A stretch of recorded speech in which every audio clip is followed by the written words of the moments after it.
ऊपर उठने के जितने भी रास्ते, तरीके मनुष्य द्वारा सोचे जा सकते हैं,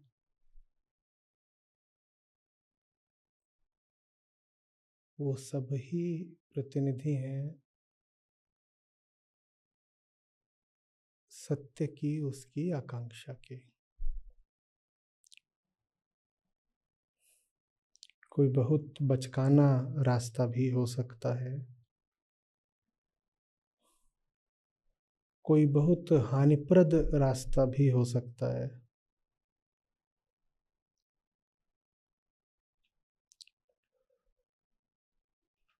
लेकिन प्रत्येक मार्ग के पीछे कामना होती है, और कामनाओं में सबसे मूल कामना मुक्ति की है, सत्य की है।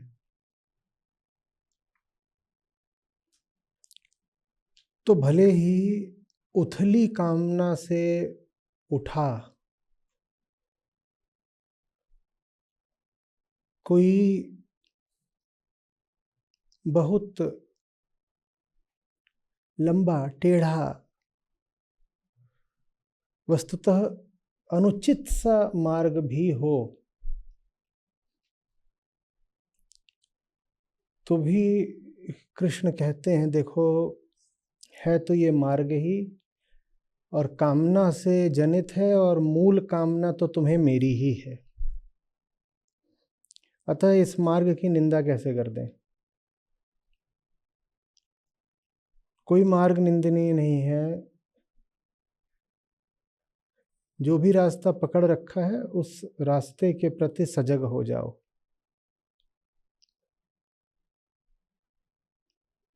क्या पता पकड़ ढीली पड़ जाए और फिर बेहतर रास्ता अपनाओ। जहां भी हो, जो कुछ भी कर रहे हो, जो भी तुम्हारी कामना है, जो भी धारणाएं हैं तुम्हारी, मुक्ति का मार्ग वहीं से निकल आएगा। कैसे? उन्हीं रास्तों, उन्हीं कामनाओं, उन्हीं धारणाओं पर और ज्यादा चलते चलते नहीं, उन रास्तों, कामनाओं, धारणाओं का अवलोकन करके, उनका परीक्षण करके, उन्हें जान करके।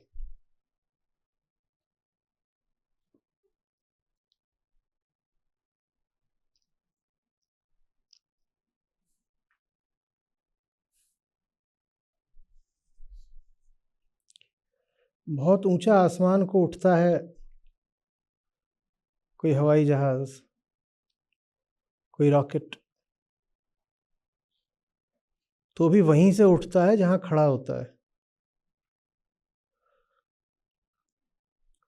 आगे को दौड़ता है, पहले वहीं से दौड़ता है जहां को खड़ा होता है, फिर उठ जाता है।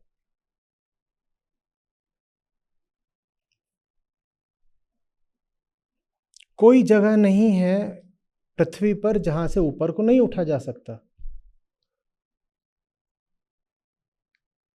और एक हवाई जहाज का ही अगर और आगे ले लो उदाहरण, तो कोई जगह नहीं है जहां पर अगर उसको दौड़ने को मिल जाए तो वो ऊपर को ना उठ जाए। तो कौन सा मार्ग फिर नहीं जाता कृष्ण की ओर, बताओ? हाँ, हमने कहा कुछ मार्ग बचकाने होते हैं, टेढ़े टपरे होते हैं और इस दृष्टि से अनुचित होते हैं।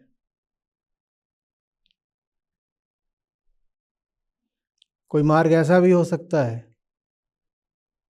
कि जाना आकाश को है और पाताल की ओर गड्ढा खोद रहे हो, या समुद्र में गोते मार रहे हो, उठना ऊपर को है। कृष्ण कहते हैं हाँ, ये जो मार्ग है बड़ा माया भरा है, आना उसको आकाश है, मंजिल नियति उसकी आकाश है, लेकिन जिंदगी उसकी बीत रही है गड्ढे खोदते हुए चूहे की तरह। तो इस मार्ग में मूर्खता तो बहुत है, लेकिन इस मार्ग में भी सुनो, कोई कामना होगी ना। और कामनाओं में कामना तो मेरी ही है। तो भर्त्सना तो मैं इस मूर्खता भरे मार्ग की भी नहीं करूंगा। जो गड्ढा खोद रहा है अपने लिए, जो जीवन का यही औचित्य समझता है कि गड्ढे खोदते चलो और पाताल में घर बनाओ, वो भी अगर अपनी कामना का दृष्टा हो जाए तो मुक्त हो जाएगा। नहीं फर्क पड़ता कि इस वक्त आपने किस कामना को पकड़ रखा है, किन तरीकों से जी रहे हैं, क्या कर रहे हैं। जो कुछ भी आप कर रहे हैं, जो भी आपकी कामना है, सब तरह तरह के बंधन ही हैं। जो भी कर रहे हो, जिधर को भी जा रहे हो, जो भी सोच रहे हो, जो भी चाह रहे हो, खा रहे हो, पी रहे हो, उठ रहे हो, बैठ रहे हो, उसी को बहुत ईमानदारी से देख लो तो मुक्त हो जाओगे। तो इसीलिए श्री कृष्ण किसी भी मार्ग को ये नहीं कहते कि अरे ये तो मुझ तक लाएगा नहीं।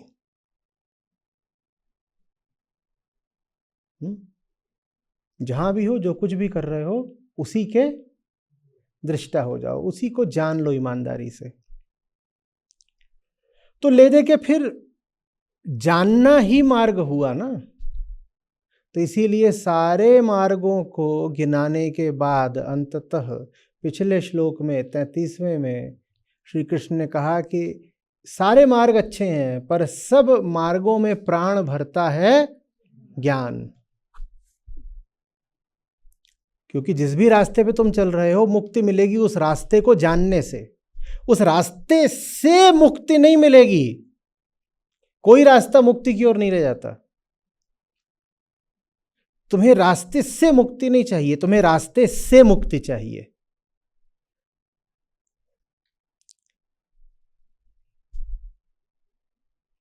फ्रीडम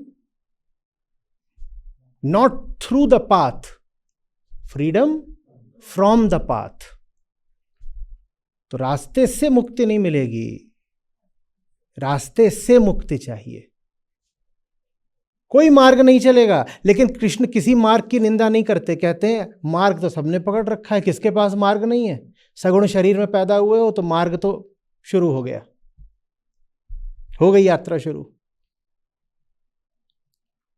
तो होगा तुम्हारा कोई भी मार्ग, तुम उसी मार्ग को जान लो। तो किसी मार्ग को उन्होंने बुरा नहीं कहा, और फिर कहा मार्गों में मार्ग है जानना। जो कुछ भी कर रहे हो जिंदगी में, देखो क्या कर रहे हो, यही रास्ता है मुक्ति का, यही ज्ञान यज्ञ है।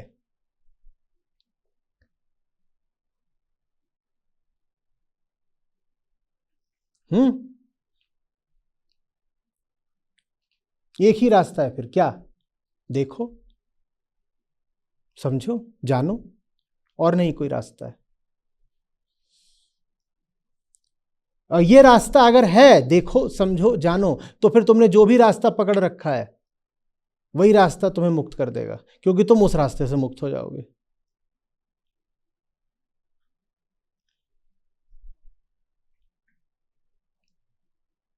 एक आदमी बेहोश है और बेहोशी में कह रहा है कि मुझे टमाटर की चटनी चाहिए। टमाटर की चटनी लाने भगा जा रहा है कोई रास्ता पकड़ के। दूसरा बेहोश है,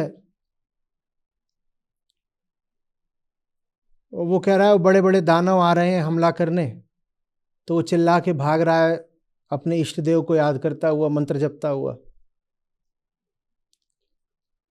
तीसरा बेहोश है, वो कुछ और कर रहा है। उसको बता दिया गया है कि जाओ जंगल में छुप जाओ, तुम मृत्यु से बच जाओगे। मृत्यु का देवता जंगल में नहीं प्रवेश करता, वो जंगल की ओर भाग रहा है। सबने अपने अपने मार्ग पकड़ रखे हैं, पर सबके मार्गों का आधार क्या है? कामना। मैं बचना चाहता हूं, मैं जीना चाहता हूं, मुझे मरना। कृष्ण कहते हैं देखो, तुम जिसको सोच रहे हो ना कि साधारण जीवन को लंबा करने की कामना है, वो वास्तव में तुम्हारी कामना है अमरता की। ये तुम भाग रहे हो कि जंगल की ओर चलो तो मरने से बच जाओगे, या कुछ और कर लो तो ये मिल जाएगा, वो तुमको लग रहा है कि तुम बस इतना चाह रहे हो कि 60 में ना मरे, 80 में मरे। नहीं नहीं, तुम 80 में भी मरने को तैयार नहीं होगे, तुम 200 में मरने को नहीं तैयार होगे, तुम 5000 में मरने को तैयार नहीं होगे, क्योंकि तुमको चाहिए अमरता। तो तुम जो कुछ कर रहे हो उसी को देख लो, तुमको वहां बेहोशी मिलेगी। उस कामना का नाम बेहोशी है। एक बार तुमने उस बेहोशी को देखा, माने तुम अब होश में हो, नहीं तो कैसे जानते कि बेहोश हो। आप जो भी कुछ कर रहे हो वो आपकी बेहोशी का उत्पाद है, उसी के दृष्टा हो जाइए। यही होश है, यही मुक्ति का मार्ग है। इसलिए कोई मार्ग भी वर्जित नहीं है, ना कोई मार्ग दूसरे मार्ग से बेहतर है, क्योंकि सब मार्गों में बैठी तो बेहोशी है, कामना है। तो किस मार्ग को कहें कि बेहतर है?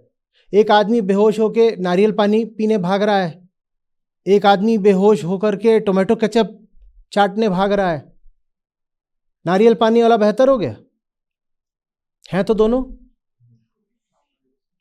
तो आत्मज्ञान के अभाव में कोई कुछ करता है, कोई कुछ करता है। पानी में मीन प्यासी, सुन सुनावे मोहे हासी, आत्मज्ञान बिना नर भटके, कोई मथुरा कोई काशी।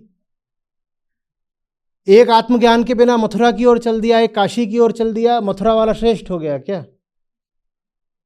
तुम किधर को भी भटको, तुम रहे तो भटक ही हो। और कोई भटकते भटकते काशी पहुंच रहा है, कोई भटकते मथुरा पहुंच रहा है, काशी वाला न श्रेष्ठ हो गया, और कोई भटकते भटकते जाकर के कहीं और पहुंच गया। काशी मथुरा तो दोनों थोड़ा धार्मिक जगह हो गई।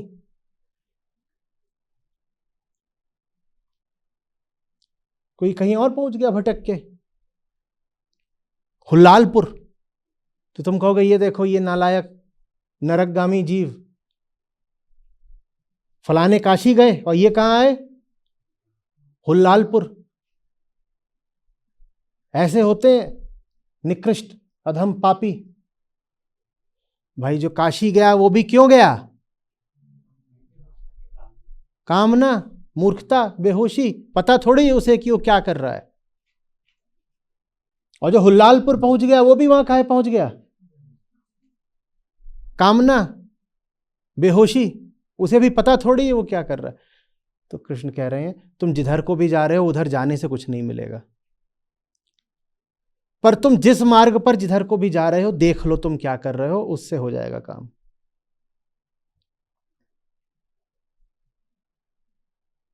काम हो जाएगा।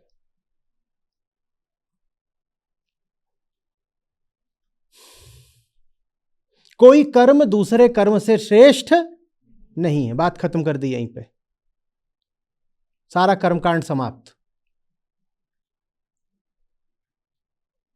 सब कर्मों के पीछे बैठा तो करता ही है, और करता क्या है? बेहोश। तो बोल रहे किस कर्म को श्रेष्ठ बोलूं, किस कर्म को श्रेष्ठ बोलूं? नशे की हालत में एक दाएं को लुढ़का, एक बाएं को लुढ़का। दायां वाला बाएं वाले को बोल रहा है ये देखो नालायक वामपंथी, बाएं को लुढ़का है। जरूर अधार्मिक आदमी, आस्तिक है, नास्तिक है, नहीं तो बाएं को क्यों गिरता? कहीं भी जा सकता था, गिरा तो लेफ्ट को। विधर्मी है, पापी, ईश्वर नहीं मानता, नास्तिक है। अरे तुम दाएं को लुढ़के हो, वो बाएं को लुढ़का है, लुढ़के तो दोनों ही हो ना, और दोनों नशे में हो इसलिए लुढ़के हो। तो दाएं को लुढ़कना बाएं को लुढ़कने से बेहतर कैसे हो गया? कर्म को क्या देखें? कर्म के पीछे कर्ता की स्थिति को देखेंगे ना।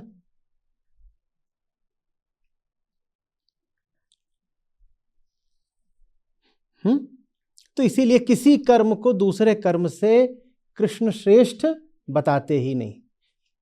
बोले कर लो तुम्हें जो कर्म करना हो, बस जागरूक रहना, देखते रहना क्या कर रहे हो। और अगर गड़बड़ कर रहे होगे तो यही जागरूकता तुम्हारे कर्म को बदल देगी, क्योंकि कर्ता बदल जाएगा। कर्ता बदल गया तो कर्म पहले जैसा कैसे चलेगा? आई बात समझ? स्पष्ट है यहां तक? सब मार्गों को जानना ही मार्गों से मुक्ति का मार्ग है। अतः कोई भी मार्ग दूसरे मार्ग से श्रेष्ठ, जिस भी मार्ग पर चल रहे हो जान लो, चाहे तुम्हारा गृहस्थी का मार्ग हो, आस्तिकता का मार्ग हो, नास्तिकता का मार्ग हो, योग का मार्ग हो, भक्ति का मार्ग हो, जप का मार्ग हो, तीर्थ का मार्ग हो, दुकान का मार्ग हो, ज्ञान का कोई मार्ग हो तुम्हारा, जिस भी मार्ग पर चल रहे हो। और मार्ग माने ये नहीं कि आध्यात्मिक मुक्ति के लिए जिस पर चला जाए वही मार्ग है। कोई कह रहा है मेरा मार्ग है प्रोफेशनल सक्सेस, मुझे तो करियर बनाना है, ये उसका मार्ग है। तुम जिस भी मार्ग पर चल रहे हो उसी मार्ग को जान लो। अतः अंततः एक ही मार्ग है, कौन सा? जान मार्ग। जान लो, जान मार्ग, उसी को कह लो आत्मज्ञान का मार्ग। आत्मज्ञान माने कर्ता को जानना। जब सब मार्गों में प्राण तभी आएंगे जब उनको जाना जाए, तो ले दे के मार्ग फिर क्या है? जानना ही मार्ग है। और क्या मार्ग है?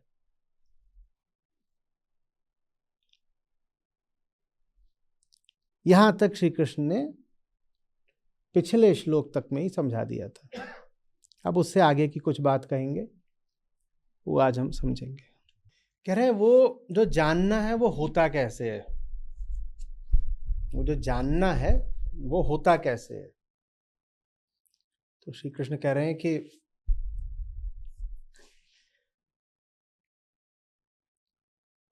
जो ज्ञानी है, जिसको आज आपने सुविज्ञ करके गाया,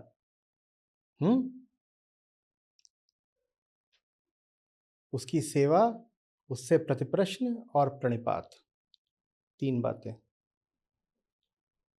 अब ये बातें क्या हैं? 3 हैं, क्या हैं? 1 है। 3 माने क्या होता है? ज्ञानी माने क्या होता है?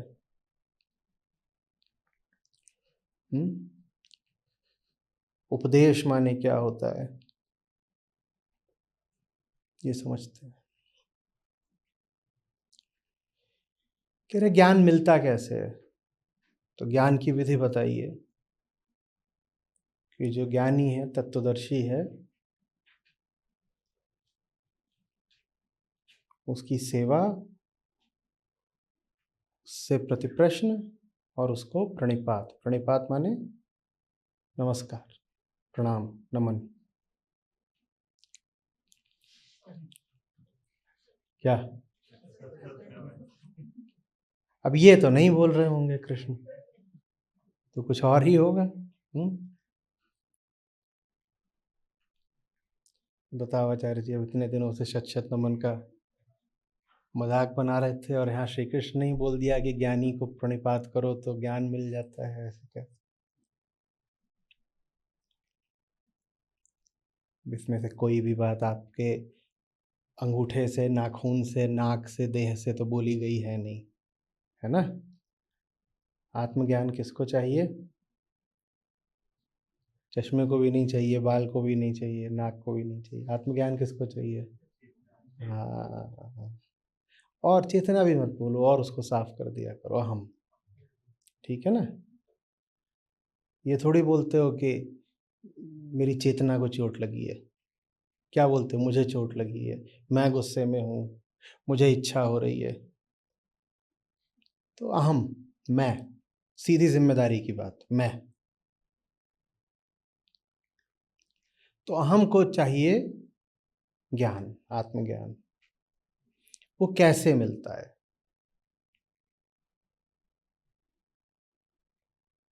वो मिलता है स्वयं की अपेक्षा, वो जो स्वयं से श्रेष्ठतर है, जिसको आत्मा बोलते हैं,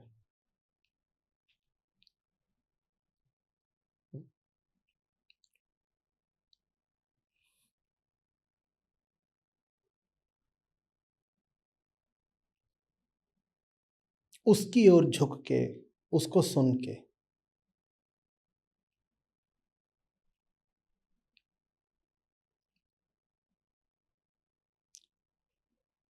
मामला जैसे आप सोच रहे हो सकता है उससे थोड़ा उल्टा, कम से कम भिन्न चले, समझना।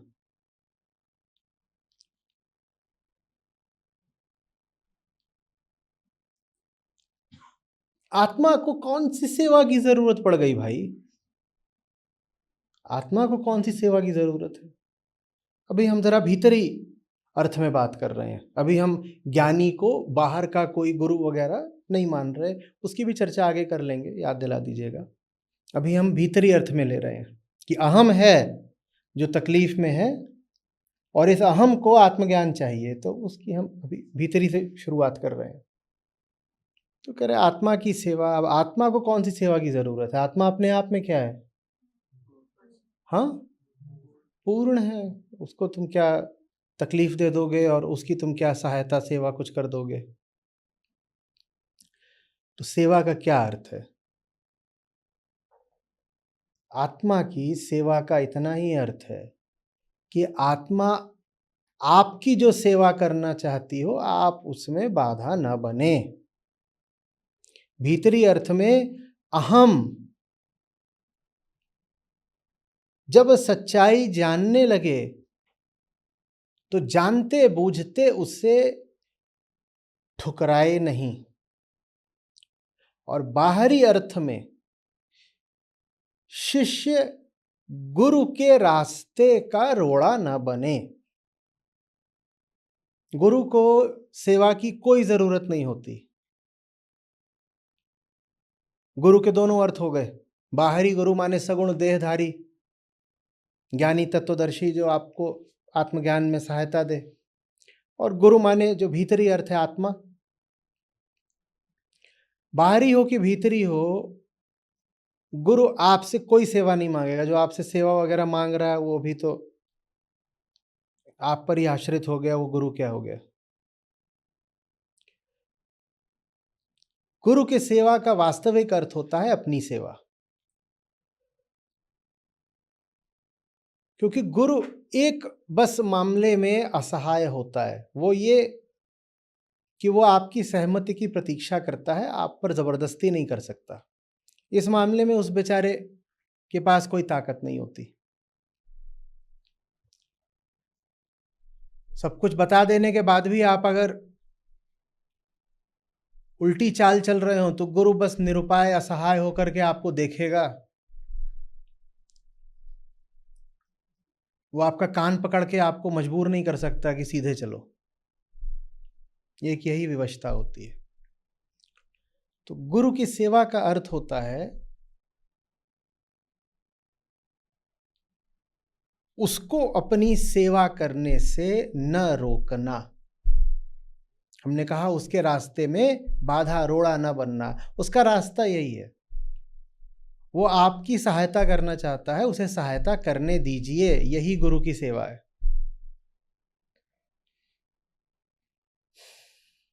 वरना ये बड़े अभिमान की बात हो गई, बहुत जबरदस्त अहंकार हो गया कि हम जा रहे हैं गुरुजी की सेवा करने। चाहे वो गुरुजी बाहर वाले हों देहधारी, चाहे वो गुरुजी आत्मा हो। आप कौन हो उसकी सेवा करने वाले? कौआ चला हंस की चाल।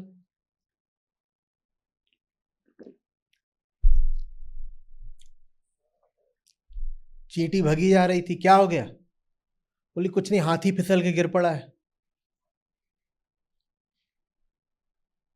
थोड़ा ऐसे जा करके कंधा मारेंगे, खड़ा करेंगे उसको।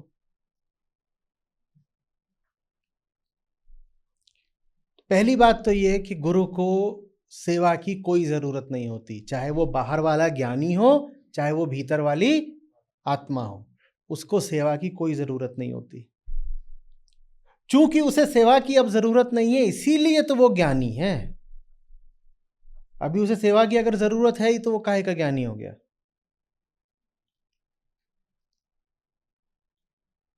गुरु के साथ सहकारिता का रिश्ता नहीं होता है।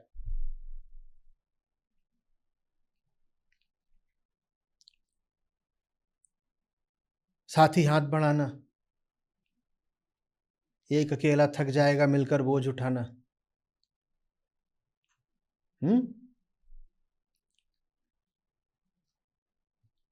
हमने कहा था गुरु प्रकाश होता है। आप प्रकाश की क्या सहायता कर सकते हो? प्रकाश आपकी सहायता मांग रहा है, वो एक अलग आयाम की चीज है। आप प्रकाश की यही सहायता कर सकते हो कि जब वो पड़े तो आंखें न भींच लो। प्रकाश आ रहा है, प्रकाश ही क्या सहायता करोगे? वो आपके बस का ही नहीं है, उसका स्वभाव दूसरा है। किसी भी तरीके से आप प्रकाश की कोई मदद कर सकते हो? हाँ, ये मदद कर सकते हो कि अपनी खिड़कियां ना बंद कर लो। सूरज तो उगा है, पर वो इस मामले में बेबस है। इतना बड़ा सूर्य है, वो भी विवश है। आपने अपनी जरा सी खिड़की बंद कर ली, सोचो इतना बड़ा सूर्य बेबस हो जाता है। यही गुरु की मजबूरी होती है। शिष्य की खिड़की खुली रहेगी कि नहीं खुली रहेगी, ये तो शिष्य का अपना निजी फैसला है। इसमें गुरु का प्रकाश कोई जोर आजमाइश नहीं कर सकता। भोर हो गई, यहां तक हो सकता है कि सर पे चढ़ाया हो, इतने भर से पक्का हो जाता है क्या कि आप उठ बैठे हैं? देखो बेबसी सूरज की। बड़े बड़े कवियों ने बड़ी बड़ी कविताएं लिख दी यही बताने के लिए कि उठो। बड़ी मेरी एक पसंदीदा कभी कविता होती थी, न जाने कहां से अभी कौंध गई। बीती विभावरी जागरी, अंबर पन घट में डुबो रही, तारा घट उषा नागरी, खग कुल कुल कुल सा बोल रहा, किसलय का आंचल डोल रहा, लो यह लतिका भी भर लाई, मधुमुकुल नवल रस गागरी, बीती विभावरी जागरी। विभावरी माने तारों भरी रात। तारों भरी रात बीत गई है, अरे उठ। उठ खाएगा। वास्तव में ये स्वतंत्रता संग्राम में लिखी गई कविता थी। अंग्रेजों की पकड़ में ना आए तो इसीलिए इसको ऐसे लिखा जैसे किसी सोती हुई लड़की को जगाया जा रहा हो कि सुबह हो गई है। वो वास्तव में देश की जनता को संबोधित करके लिखी गई थी कि अब तो उठ जाओ, कब तक इनके जूते तले पड़े रहोगे। जबरदस्ती नहीं की जा सकती, बस आग्रह किया जा सकता है। लोग कविता में कर दिया आग्रह।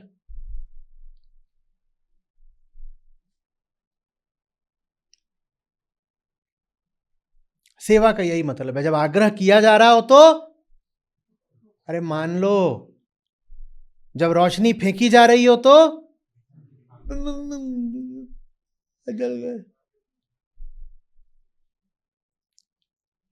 जब सत्र चल रहा हो तो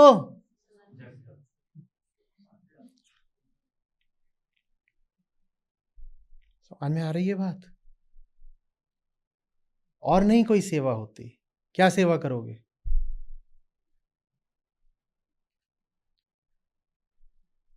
पृथ्वी पे कौन है जिसने सूर्य की जरा भी सेवा करी हो? ये जो अर्घ्य वगैरह करते हो, इससे सूर्य की सेवा हो रही है?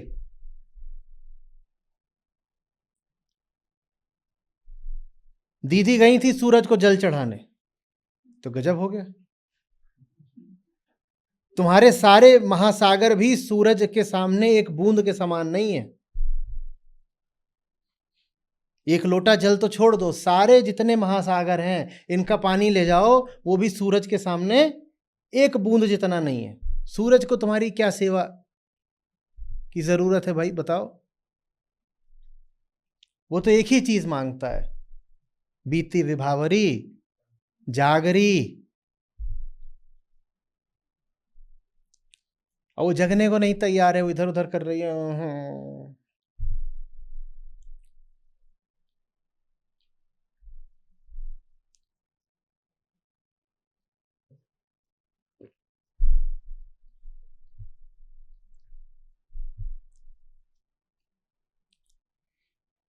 समझ में आ रही है बात? डॉक्टर की सेवा कैसे की जाती है? हाँ, उसने दवाई बताई है, खा लो। यही है डॉक्टर की सेवा।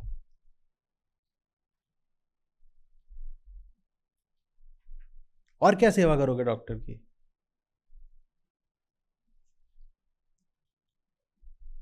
फीस दोगे? उसने प्राण दिए हैं, ये सेवा है कोई? जिसने प्राण दिए हैं, तुम उसके सामने फीस रख दो, हाँ जी डॉक्टर साहब आपकी फीस 700 रुपये, कोई तुलना है?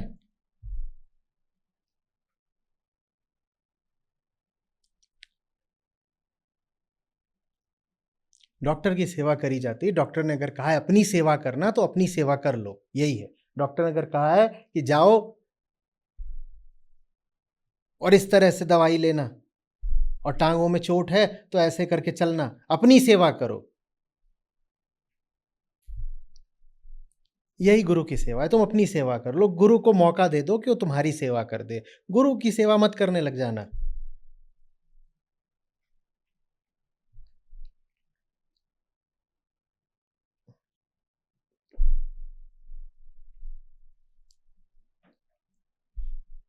गुरु जी ने काम बताया छात्रों को, गुरु जी दिन भर अपना काम में जुटे रहे, खटते रहे, छात्र दिन भर ऊँघते रहे, कुछ नहीं किया। कुछ नहीं किया माने एकदम ही कुछ नहीं करते।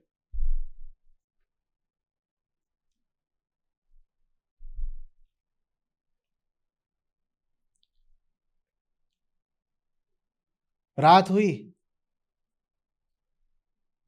गुरुजी ने दिन भर काम करा हुआ, तो थके हुए थे तो जाके सो गए। तो थोड़ी सी नींद खुलती, क्या देखते हैं कोई एक छात्र है वो पांव दबा रहा है, गुरुजी ने झटक के मारा। बोले ये है सेवा? इसको सेवा बोलते हो? ये मुआवजा है, ये घूस है, ये आत्म प्रवंचना है। जो तुम्हें करना चाहिए था वो तुमने किया नहीं, तो अब तुम रात में ये करने की कोशिश कर रहे हो।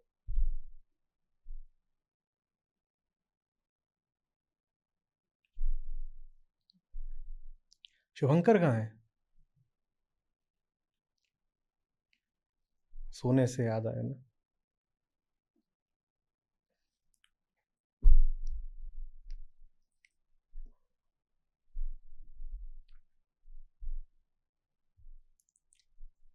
ये वहम हटा सकते हैं आप लोग? गुरु और शिष्य के बीच में, ज्ञानी और छात्र के बीच में लेन देन, आदान प्रदान, सहयोग, सहकार, कोऑपरेशन का रिश्ता नहीं होता। जहां लेन देन है वहां तो अहंकार मस्त घूमेगा, कहेगा किसी के बाप की नहीं खाते हैं, कुछ लेते हैं तो कुछ देते भी हैं। अब वो काहे को बदलेगा? वो कहेगा मैं तो इस काबिल हूं कि अगर मुझे कुछ मिलता है तो बदले में मैं कुछ दे भी देता हूं। तुम कुछ नहीं दे देते हो, और अगर तुम सोचते हो कि तुम दे देते हो तो ये तुम्हारी मूर्खता का प्रतीक है।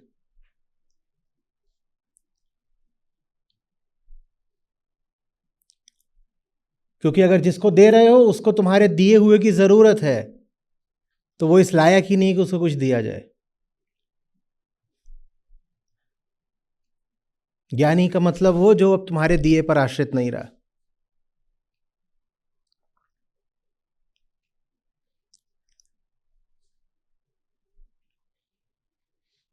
ज्ञानी का मतलब वो जो अब किसी पर आश्रित नहीं रहा, जो स्वयं पर भी आश्रित नहीं रहा। तो पहली गलतफहमी ये हटानी है कि सेवा का अर्थ है कि मुझे इतना मिला है, बदले में मैं जाके कुछ दे दूंगा। तुम बदले में कुछ नहीं दे रहे हो देने। नहीं, पर हम देते तो हैं, और आदिकाल से गुरु दक्षिणा की परंपरा रही है, तो उसका क्या अर्थ हुआ? यदि गुरु को कुछ नहीं चाहिए होता तो गुरु दक्षिणा जो दी गई उसका क्या मतलब हुआ? समझो गौर से, गुरु दक्षिणा गुरु को नहीं दी जाती है, गुरु दक्षिणा अपने साथी छात्रों को दी जाती है।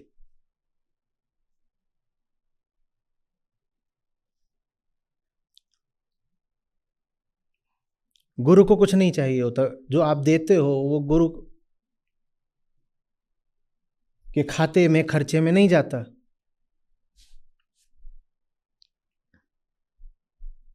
वो एक स्थूल चीज है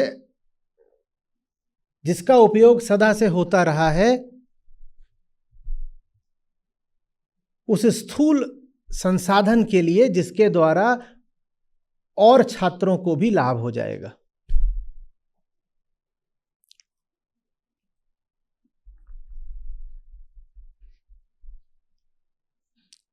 तो गुरु दक्षिणा का मतलब ये नहीं है कि गुरु से शिक्षा ली और फीस भर दी।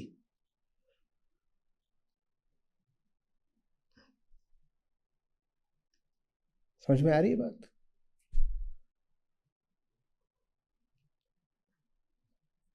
वो तो सीधे सीधे फिर कीमत चुकाने वाली बात हो गई ना। हाँ, उसको नैतिकता के नाते फिर हम बोल देंगे गुरु दक्षिणा या सेवा वगैरह, पर कुछ भी बोल दो, भीतर ही भीतर पता होगा किसी का एहसान नहीं लिया है। जो लिया था बदले में, पहली बात साफ मानना पड़ेगा, एकदम जमीनी शब्दों में बोल रहा हूं, हाँ तुमने एहसान लिया है, ऐसा एहसान जो तुम कभी नहीं चुका सकते।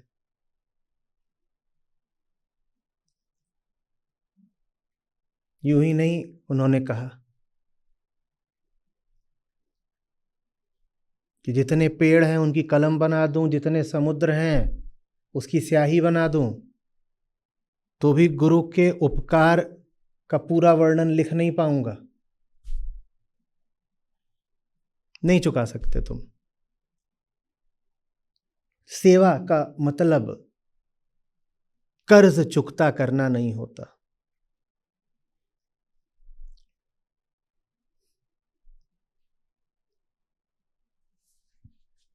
गुरु ऋण से उऋण नहीं हुआ जा सकता, होना है तो एक ही तरीका है, तुम बचो ही नहीं। जो नहीं रहा उसके सारे ऋण माफ हो जाते हैं ना।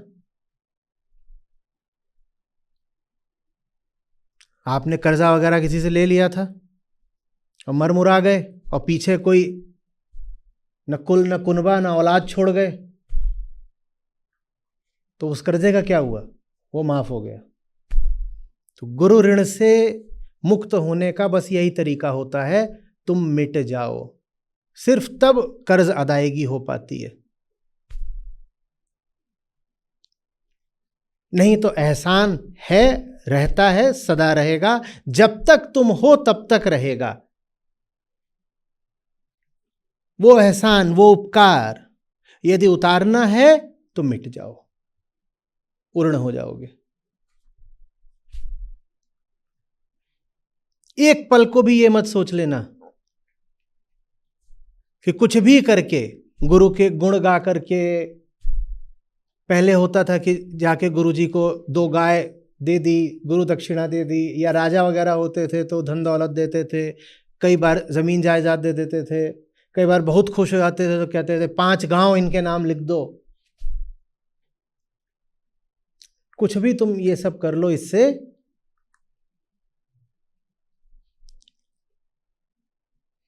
और ये कोई भी सेवा की श्रेणी में आते भी नहीं हैं। हाँ, इतना है कि राजा ने अगर ला करके वहां पे कुछ संसाधन खड़े कर दिए गुरुजी के आश्रम में, तो इससे अब छात्रों को फायदा हो जाएगा, गुरु को नहीं फायदा हो जाएगा। जंगली जानवरों का खतरा रहता था, गुरु ने आकर के, राजा ने आकर के आश्रम में बढ़िया सी बाड़ ऊंची लगवा दी, आश्रम का विस्तार करवा दिया,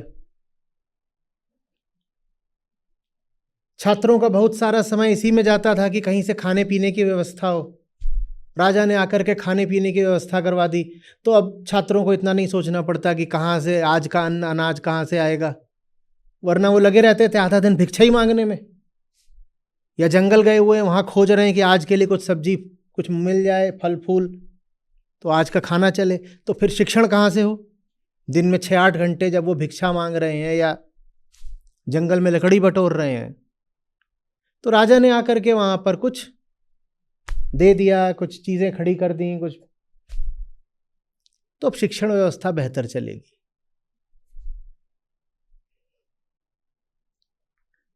और लोगों तक पहुंच पाएगी बात। जिस आश्रम में 5, 10, 15 होते थे वहां 50, 100 हो जाएंगे।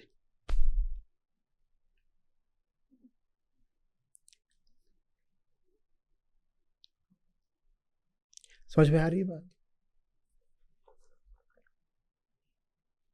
गीता को हम वैसे ही देख लेते हैं जैसे हम हैं।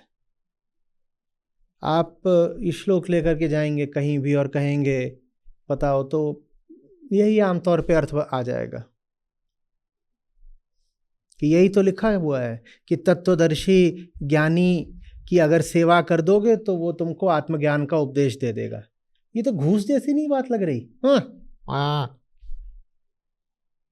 बदबू सी आई ना।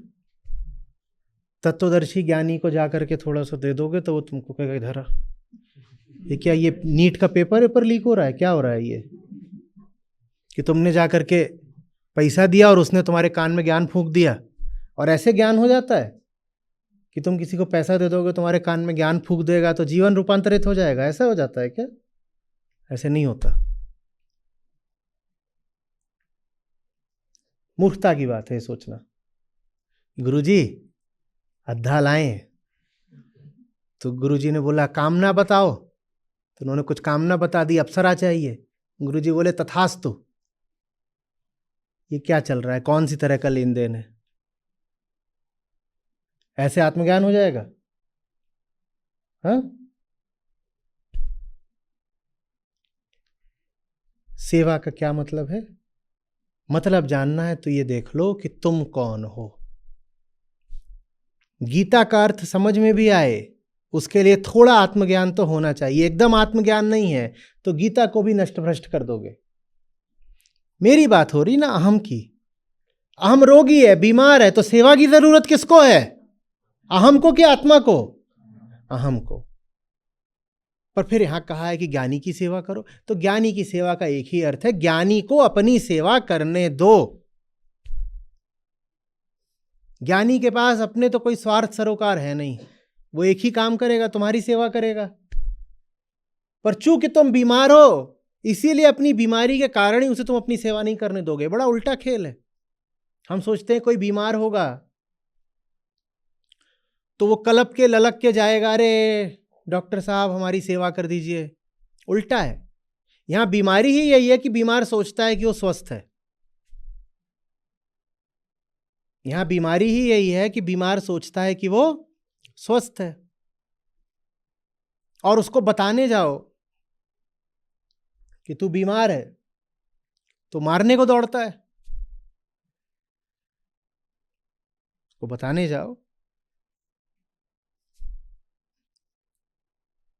ये वो बीमारी नहीं है जो यहां दिखाई देती हो, ये छाती की बीमारी है। यहां सबको लगता है हम ठीक हैं, और उनको बताओ तुम ठीक नहीं हो तो मारने दौड़ेंगे। तो सेवा का क्या अर्थ है? जब तुमको बताया जाए कि तुम बीमार हो तो मारने मत दौड़ना। मारने से याद आया, मैंने पिक्चर देखी किल। अब मेरे भीतर भी ये शिक्षक ऐसा बैठ गया है कि वो जब 8-10 उसने उड़ा दिया 8-10 मिनट के अंदर अंदर ही, तो मेरे भीतर से कोई उसको ज्ञान देने लग गया कि वत्स ये मारा मारी सचमुच हुआ, जो तुम चाहते हो तुम्हें ऐसे नहीं मिलेगा।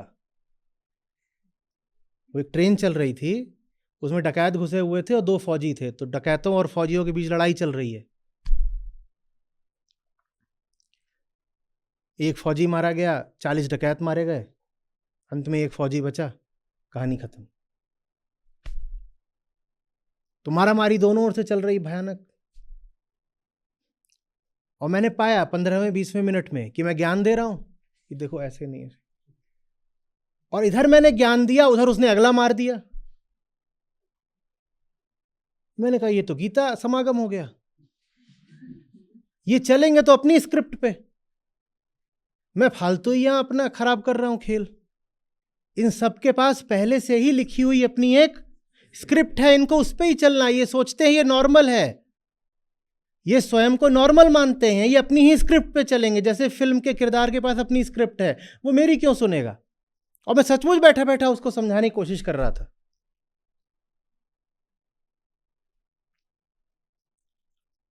अच्छा वो जल्दी मुझे समझ में आ गया। इधर मैंने समझाया उसके दूसरे मिनट में उसने चक्कू चलाया और वड़क। मैंने कहा अभी अभी जो इसको समझा रहा था इसका बिल्कुल उल्टा कर गया ये। कहा ये तो फिर वही तो बात है जो हमारे गीता कोर्स में चल रही है। मैं कुछ भी समझाऊं वो करेगा वही जो उसे करना है, क्योंकि उसकी नजर में वो सही है, स्वस्थ है, नॉर्मल है। ये समस्या है अहंकार के साथ।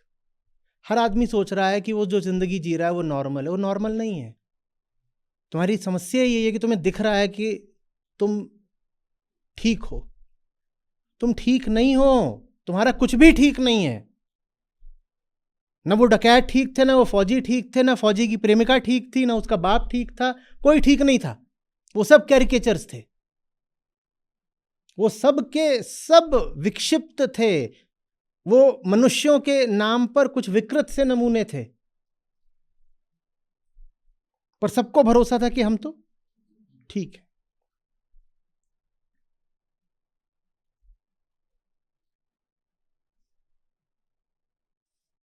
जो तुमको बता रहा हो कि तुम ठीक नहीं हो, उसको बताने दो, उसको मार मत दो। अब वैसे तो वो डकैत और फौजी आपस में लड़ रहे थे, एक दूसरे की गर्दन काटे जा रहे थे। पर उन दोनों को अगर पता चल जाए कि एक बैठा हुआ है जो दोनों को ही ज्ञान दे रहा है कि दोनों गड़बड़ हो, तो दोनों मिलके मुझे मारने आते। वो किल 2 है, आएगी जल्दी।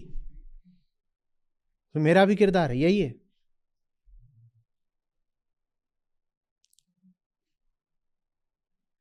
क्योंकि दोनों को ही लग रहा है कि हम अपनी अपनी जगह ठीक है। हम अपनी जगह ठीक है। अपनी जगह तो हर कोई ठीक होता है बाबा। सारी बात ही यही है ना कि तुम सिर्फ अपनी जगह ठीक हो। तुम ठीक नहीं हो, बस तुम अपनी नजर में ठीक हो।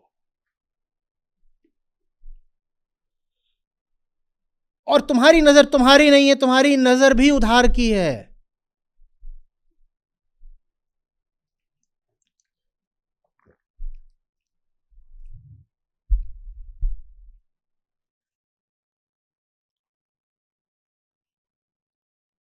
तुम्हारी नजर उधार की और तुम ठीक सिर्फ अपनी नजर में हो, तो क्या तुम ठीक हो?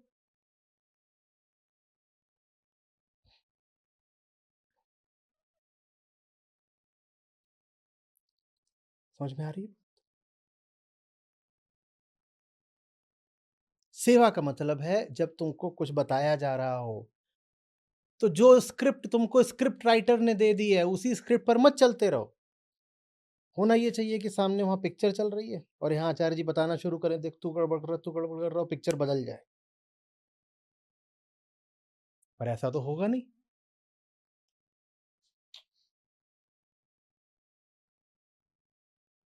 हमें मौका ही नहीं मिल रहा इनकी सेवा करने का। देखो हम सेवा करना चाहते हैं और टिकट के पैसे भी हमने खर्च किए और वहां बैठे हुए हैं और बता रहे हैं देखो यार पहले तुम ठंडे हो जाओ।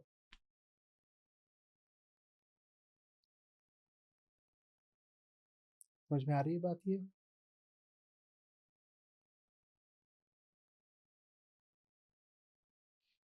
ये बराबरी का सौदा नहीं है। नहीं होता। नहीं होता तो नहीं होता।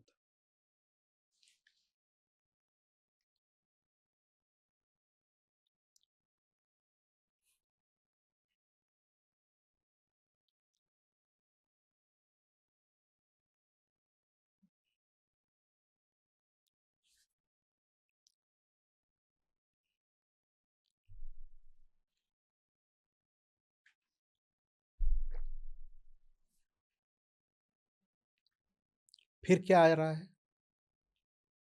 प्रतिप्रश्न।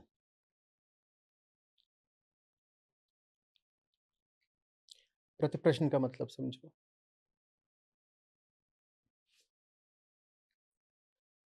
दो तरफा अर्थ है।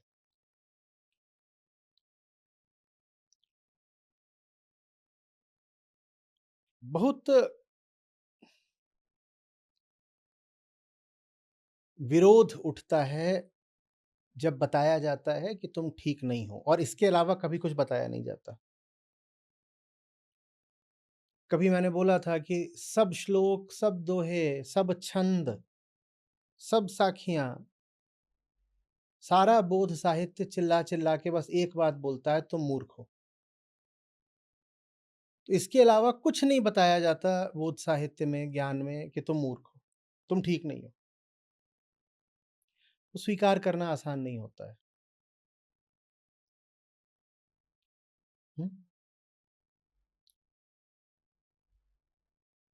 तो फिर हम एक नकली स्वीकार करते हैं।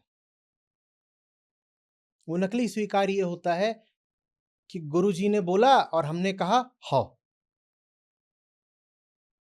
गुरुजी ने बोला और हमने कहा जी ठीक है, और जी ठीक है हमने इसीलिए बोला ताकि गुरुजी और ना बोलें अब कुछ।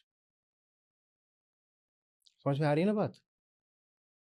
खट से सर हिला दिया ताकि सत्र समाप्त हो जाए।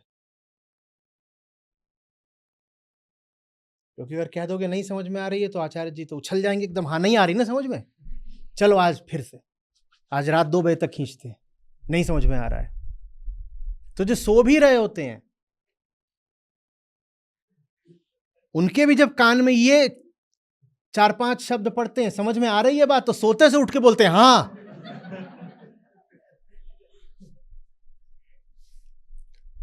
ये नकली समर्पण है, बहुत खतरनाक चीज होता है ये, बहुत बहुत खतरनाक। ये धार्मिक लोग जबरदस्त तरीके से सीखे बैठे होते हैं, इसीलिए वो सवाल नहीं करते। मैं कहीं पढ़ रहा था,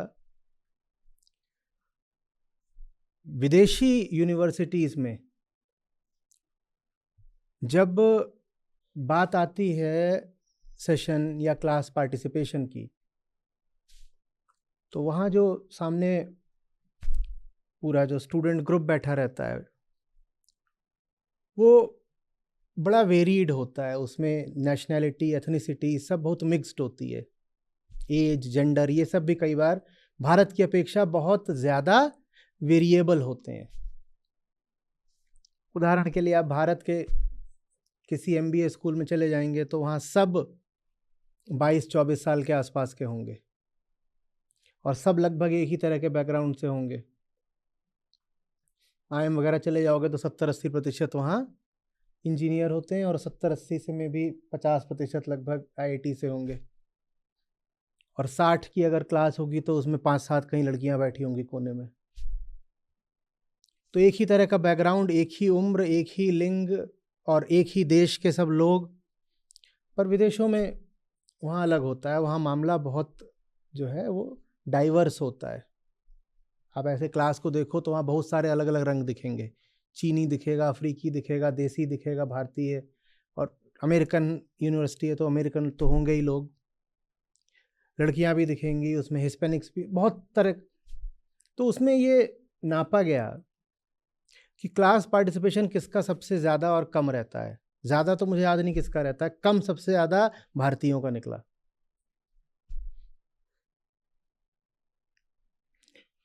फिर देखा गया कि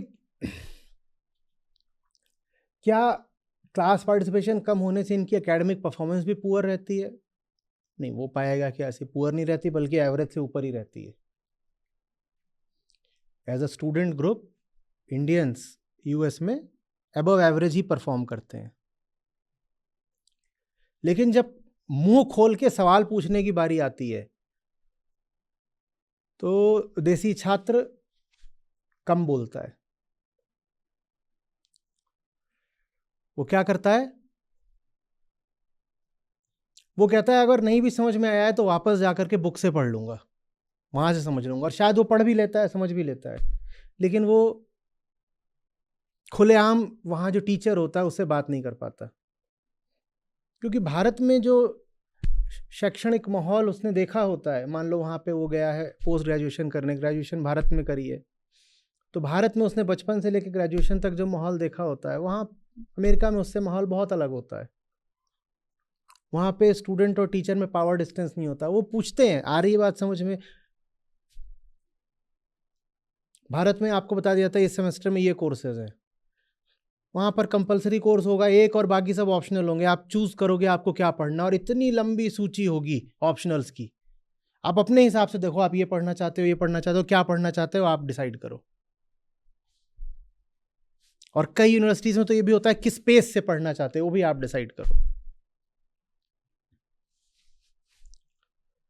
तो वहां बार बार पूछा जाता है, अच्छा ये है, अभी ये करो, अभी ये करो, अब ऐसा है, वैसा है। क्योंकि हमको ये बता दिया गया है कि अगर सामने कोई बड़ा खड़ा है, टीचर खड़ा है, तो उससे ज्यादा सवाल जवाब नहीं करना। ये झूठा सरेंडर है। ये वही सामंतवादी परंपरा है, फ्यूडल ट्रेडिशन। ये करके वास्तव में हम गुरु को इज्जत नहीं दे रहे होते हैं, हम अपने अज्ञान को बचा रहे होते हैं। क्योंकि अगर पूछोगे तो फिर सुनना भी तो पड़ेगा ना, पूछोगे तो सुनना भी तो पड़ेगा ना। 95% लोग हैं हमारे ही साथ प्रतिभागी वर्ग में जो सवाल इसलिए नहीं पूछते क्योंकि अगर पूछ दिया तो धोए जाएंगे, तो सवाल ही नहीं पूछते। वो कहते हैं ऐसे ही सुन लो। मधुमक्खी के छत्ते में हाथ कौन डाले, ये थोड़ा ज्यादा गरिमामयी उदाहरण हो गया।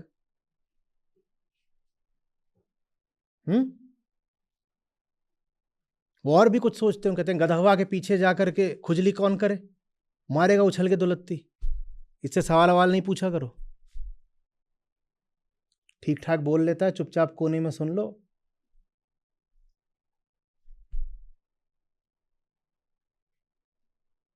ये बस तुम अपने आप को बचा रहे हो ना। भले ही तुम ये कहो कि दुलत्ती से बचा रहे हो, किसी भी चीज से बचा रहे हो, बचा तो रही हो। कई लोग कहते हैं नहीं, पर प्रतिप्रश्न हम करें, मान लो कुछ ज्यादा हमने तीखा सवाल पूछ दिया तो गुरुजी आहत हो जाएंगे। तुम ये नहीं घबरा रहे हो कि गुरुजी आहत हो जाएंगे, तुम घबरा ये रहे हो कि जो प्रत्युत्तर आएगा उससे तुम आहत हो जाओगे। गुरु अगर अभी आहत हो सकता है तो मैं कह रहा हूं वो गुरु होने लायक नहीं है। आहत तो व्यक्तिगत स्वार्थ होते हैं, गुरु के पास व्यक्तिगत स्वार्थ है, वो आहत हो सकता है, तो काहे का गुरु है।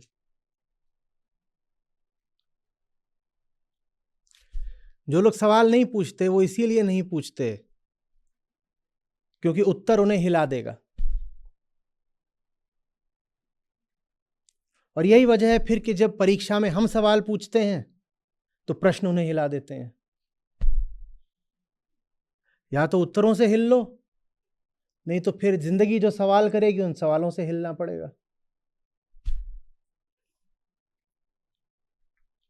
तुम गुरु से प्रश्न पूछने से बच सकते हो, पर जिंदगी जो प्रश्न पूछेगी उन प्रश्नों से तो नहीं बच पाओगे ना। जिंदगी तो कदम कदम पे सवाल पूछती है, कैसे बचोगे।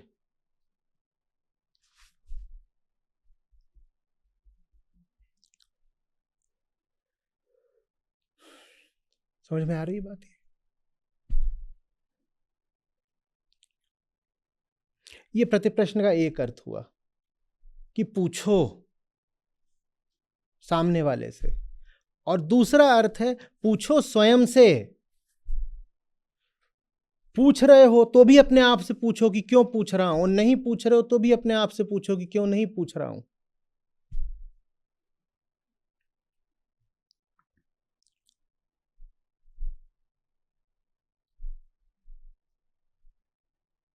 आंतरिक अर्थों में तो आत्मा कुछ बताती भी नहीं है।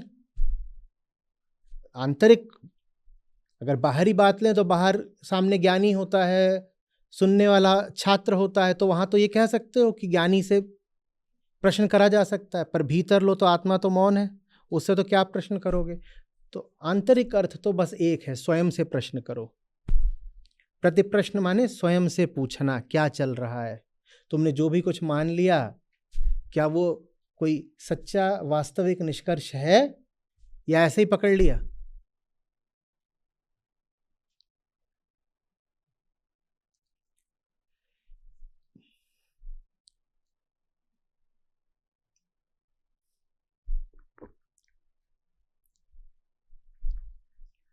हमारी संस्कृति ने, लोक धर्म ने हमें बता दिया है, बड़ों से ज्यादा सवाल जवाब नहीं करते, इतना मुंह नहीं चलाते, बदतमीजी होती है। और कृष्ण कह रहे हैं कि प्रतिप्रश्न नहीं कर रहे हो तो कुछ नहीं पाओगे। ये अंतर है लोक धर्म में और कृष्ण के धर्म में। और इससे हमें पता चलता है कि लोक धर्म सच्चे धर्म से इतनी नफरत क्यों करता है। लोक धर्म है हमारी परंपराओं का धर्म, जो कहती हैं मुंह बंद रखना बच्चा, जो भी कुछ तुमको कचरा बता दिया जाए मान्यता के नाम पे, परंपरा के नाम पे, उसके आगे सर झुका देना। और श्री कृष्ण का धर्म कहता है नहीं, प्रतिप्रश्न पूछो, पूछो, क्योंकि तुम समझे नहीं हो अभी। क्यों अपने आप से झूठ बोल रहे हो कि तुम्हें समझ में आ गई बात? तुम्हें कुछ नहीं समझ में आया। तुम्हें लगे भी कि तुम्हें समझ में आ गया है, तो अपनी समझ को जांचने के लिए पूछो। क्यों इतना भरोसा कर रहे हो कि समझ गए हो? पूछो। अगर समझ गए होगे तो समझ सत्यापित हो जाएगी, और अगर नहीं समझे होगे तो पोल खुल जाएगी। दोनों ही स्थितियों में तुम्हारे लिए अच्छा है, तो पूछो ना।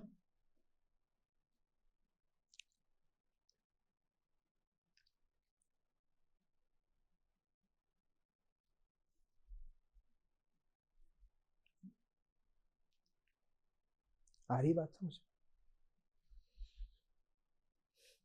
जहां बातचीत नहीं हो सकती, जहां सवाल पूछना बेअदबी, बदतमीजी माना जाता है, वहां कोई प्रगति नहीं हो सकती, न भौतिक न आंतरिक। वो जगह, वो देश, वो लोग, वो समुदाय न विज्ञान में आगे बढ़ेंगे न अध्यात्म में आगे बढ़ेंगे। अध्यात्म में आगे बढ़ने के लिए भी जिज्ञासा चाहिए और विज्ञान में आगे बढ़ने के लिए भी जिज्ञासा चाहिए। जहां सवाल जवाब को बदतमीजी माना जाता हो, वो जगह अभिशप्त है।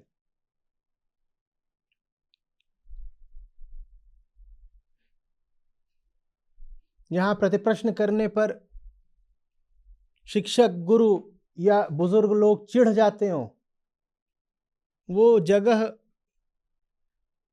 नीचे ही गिरेगी।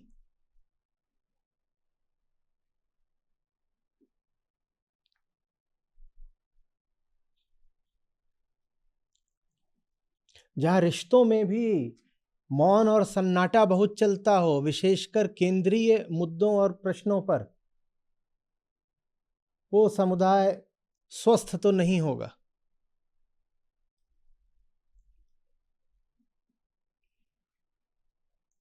आपने कभी देखा है जो सबसे केंद्रीय और संवेदनशील मुद्दे होते हैं, उनको लेके हमारा एक ही रवैया रहता है, क्या? इन पर मौन हो जाओ, चुप हो जाओ, बात मत छेड़ो ना, बेकार में तनाव बढ़ेगा। ये मुद्दा उठाओ ही मत, टेंशन हो जाएगी। यही रहता है ना, दफन कर दो। और जो सबसे केंद्रीय मुद्दे होते हैं, उन्हीं पे तनाव सबसे ज्यादा हो सकता है, हम उनको दफन कर देते हैं, हम उनकी बात ही नहीं करना चाहते।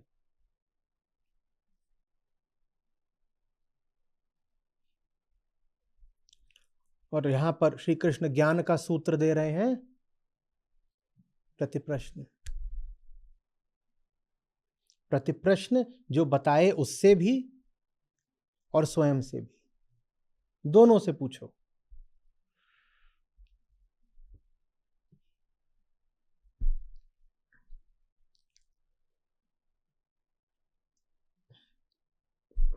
और दोनों से ही पूछने में भाव एक ही रहे। मुझे कितना भी लग रहा है कि मैं समझ गया, मैं समझा तो नहीं हूं, मैं समझा तो नहीं हूं। इसलिए मैं उनसे भी पूछूंगा और स्वयं से भी पूछूंगा, क्योंकि मैं समझा तो नहीं हूं। और मैं ज्यादा इसी भरोसे में चलूंगा कि मैं समझ गया हूं, तो अभी जिंदगी परीक्षा लेगी और नंबर आएंगे 5,000 में 4,000 लोगों के नेगेटिव। यही है जिनको पूरा भरोसा है कि ये नॉर्मल जिंदगियां जी रहे हैं। ये कोई परीक्षा के आपके थोड़े ही अंक हैं, ये आपकी जिंदगी के अंक हैं। शून्य जो आ रहा है वो कोई गीता ज्ञान में थोड़े ही आ रहा है, वो जिंदगी का आंकड़ा है।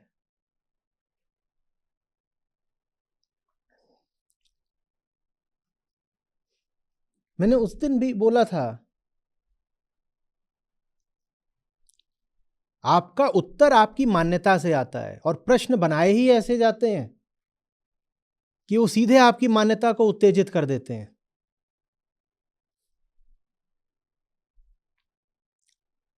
मान्यता आपने बचा के रखी होती है। कैसे? आचार्य जी ने पूछा, समझ में आया? बोले हाउ। ये हाउ बोलने में क्या बचाया था? मान्यता। क्योंकि अगर बोल दोगे कि नहीं समझ में आया, तो आचार्य जी तो समझा देंगे, और समझा देंगे तो मान्यता टूट जाएगी, और मान्यता टूट जाएगी तो बहुत सारी सुविधाओं पे गड़बड़ होगी। तो इसीलिए मान्यता तो यही पकड़ के बैठे हुए हैं कि मर जाने के बाद मृतक की आत्मा को भगवान के श्री चरणों में स्थान मिले। मान्यता तो यही पकड़ के बैठे हैं। भले ही आचार्य जी 4थे अध्याय में आ गए, गला फाड़ दिया अपना, आत्मा आत्मा समझाते हुए कि आत्मा क्या होती है, पर जब पूछेंगे कि आत्मा से परमात्मा का मिलन कैसे होगा, तो खट से बहुतों ने मार दिया उसमें भक्ति, नाम जप, और आचार्य जी का दिल रखने के लिए ज्ञान मार्ग।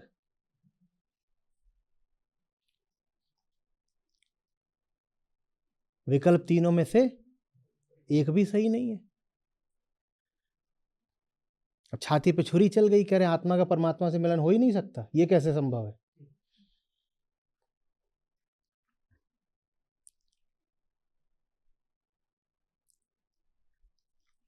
आपका ज्ञान नहीं जांच रही है परीक्षाएं, आपकी जिंदगी जांच रही हैं। और जिंदगी बिल्कुल वैसे ही चल रही है जैसी पिक्चर में चल रही है, कि उन किरदारों को मैं कितना भी समझा लूं, वो करेंगे वही जो उनकी स्क्रिप्ट उनको बता चुकी है। मैं कहीं से उनका गुरु नहीं हूं, उनका स्क्रिप्ट राइटर उनका मालिक है।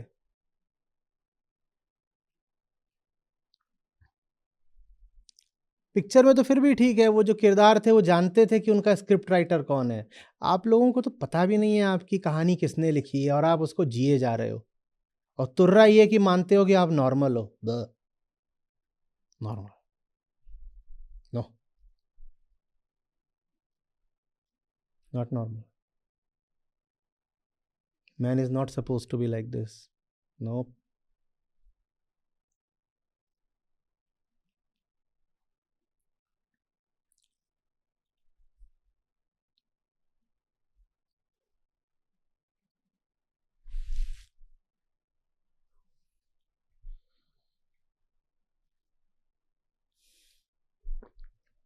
उसमें एक देवी जी होती है, उनकी हत्या हो जाती है, पर हत्या होने से पहले वो रोमांस कर रही होती है फौजी से। फौजी से बोलती है, मैं तुम्हारी जिंदगी बनना चाहती हूँ, और मैं तुम्हें बता रही हूँ मैं बहुत डिमांडिंग हूँ। उनको लग रहा है वो बहुत क्यूट और रोमांटिक बात बोल रही हैं। मुझे छम्मो चुड़ैल याद आई।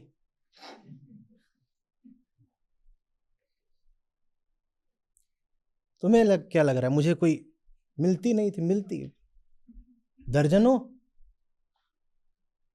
पर जहां ऐसी बात शुरू हो, मेरा वही हाल हो जो अर्जुन का पहले अध्याय में, कि मेरी खाल जल रही है, रोए खड़े हो रहे हैं और टांगे कांप रही हैं। ये कैसी बातें कर रही है कि मैं तुम्हारी जिंदगी बनूंगी, तुम किसी और के नहीं हो सकते, और मैं बहुत डिमांडिंग हूं।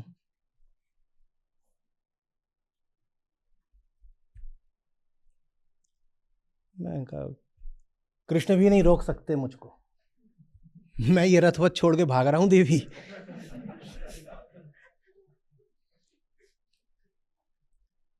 किसी की डिमांड पूरा करने के लिए नहीं पैदा हुआ हूं मैं।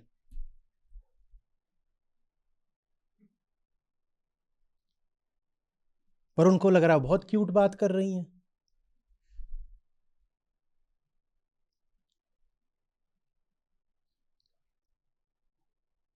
उनको लग रहा है यही नॉर्मल है। ये नॉर्मल नहीं है, ये शाप है। तुम नहीं समझ रही हो।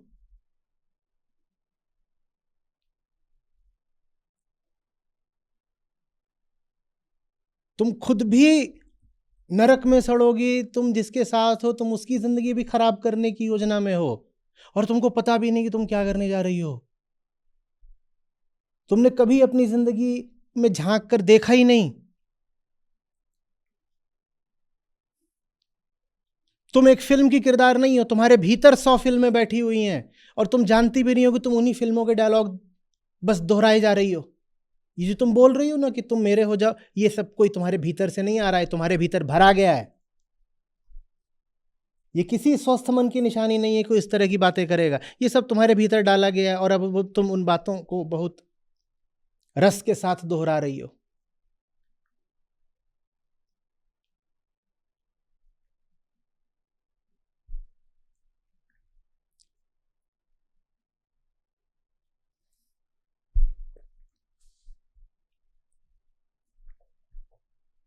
इतनी अदा के साथ बोली, मैं बता रही हूं मैं बहुत डिमांडिंग हूं।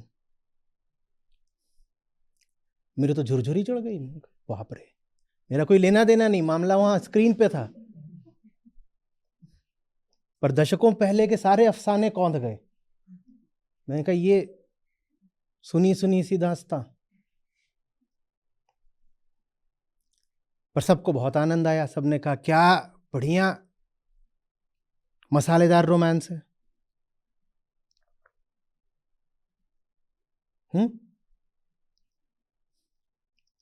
जब सब ठीक ही चल रहा है और प्यारा चल रहा है और क्यूट चल रहा है, तो कोई कुछ भी क्यों बदले और समझाओ कि इसमें कुछ प्यारा नहीं है, कुछ क्यूट नहीं है।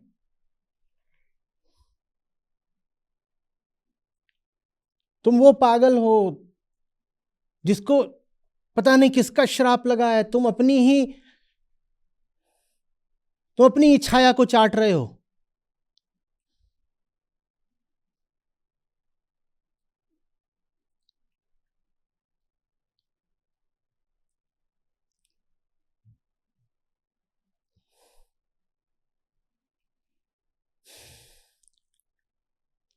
आ रही बात समझ में? क्या समझ में आ रहा है?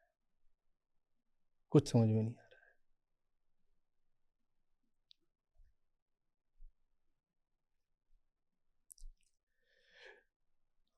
और प्रणिपात माने अपने ही मुरीद न रहे आओ, मैं ही सबसे श्रेष्ठ हूं, मैं ही सबसे बढ़िया हूं, मैं तो अपने ही इशारों पर चलता हूं। प्रणिपात माने वही बात जो प्रतिप्रश्न में है, अपने आगे झुकना कम करो।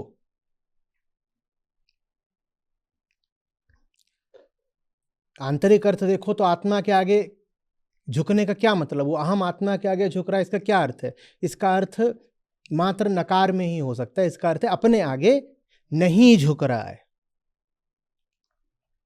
और सगुण अर्थ भी यही है, गुरु के आगे शत शत नमन और ये सब क्या कुछ मतलब ही नहीं है। झुके तुम सर्वप्रथम अपने आगे हो, और अपने आगे झुकने का कोई सवाल नहीं उठता, क्योंकि तुम स्वयं को जानते नहीं हो। गुरु के आगे तुम झुक सकते नहीं, भले ही बोलो शत शत नमन, क्योंकि तुम किसके आगे झुके हुए हो? अपने आगे। और अपने आगे भी झुक नहीं सकते क्योंकि तुम तो हो ही नहीं, तुम्हें पता ही नहीं तुम कौन हो, तो किसके आगे झुकोगे? तो ले दे के तुम किसके आगे झुके हुए हो? तुम उन सब ताकतों के आगे झुके हुए हो जो तुम्हारे भीतर बैठकर तुम्हारा स्वामित्व कर रही हैं। गुरु के आगे झुक सकते ही नहीं हो, क्योंकि सबसे पहले किसके आगे झुके हुए हो? अपने आगे। अपने आगे झुकने का सवाल ही नहीं, क्योंकि तुम कौन हो तुम्हें यही नहीं पता, तो झुकोगे किसके आगे? तो ले दे के किसके आगे झुके हुए हो? तुम जो कुछ कर रहे हो उसमें सत्य तो कहीं है ही नहीं, जो कर रहे हो उसमें तुम भी कहीं नहीं हो। तुम जो कर रहे हो उसमें ये बात ही नहीं है कि उसमें कृष्ण की सीख कहीं नहीं है, जो तुम कर रहे हो उसमें तुम्हारी इच्छा भी कहीं नहीं है। तो फिर तुम किसकी इच्छा से कर रहे हो? वो फिल्म चल रही थी पर्दे पर, मैं उन्हें कुछ समझाना चाह रहा था, वो मेरी तो सुन नहीं रहे थे। तो क्या वो जितने किरदार थे वो अपनी अपनी इच्छा से अपने डायलॉग बोल रहे थे?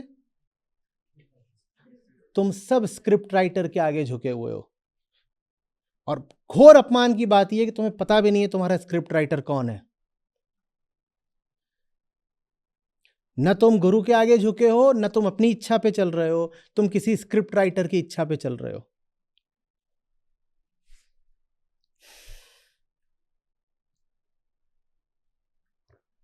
उसी को सारा प्रणिपात कर रखा है। इसलिए मैं चिढ़ता हूं शत शत नमन से। झुक के तो पता नहीं कहां आए हो और रस्म अदायगी यहां कर रहे हो।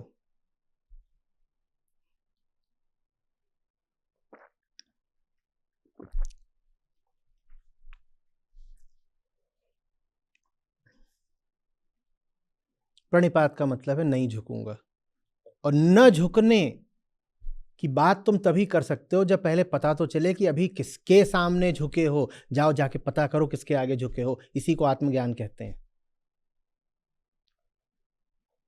पता कर लो किसके आगे झुके हो। इतनी शर्म आएगी ना, इतनी लाज उठेगी कि झुकना बंद हो जाएगा,